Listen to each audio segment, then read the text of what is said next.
Dakle, Međugorje je nama jedna obveza, Međugorje je jedna odgovornost, Međugorje nije ni prostor nadmetanja, ni natjecanja, tko šta misli, tko šta govori.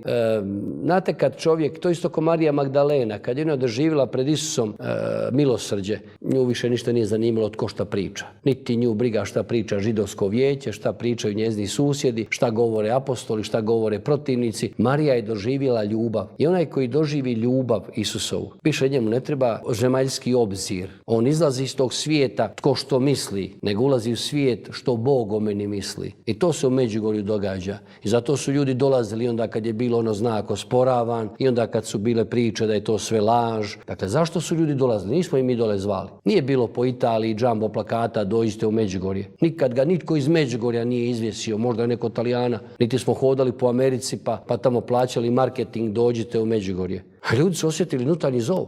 I ti ih nisi mogao spriječiti vremenu kad je milicija komunistička zatvarala ljude, progonila vidioce, diskreditirala ljude koji su dolazili u Međugorje, gubili su ljudi posao, gubili su znanstveno-akademsko napredovanje. Ali oni su rekli, meni to ništa nije važno u odnosu na količinu ljubavi i milosti koju sam dobio po Gospi od Isusa u Međugorju.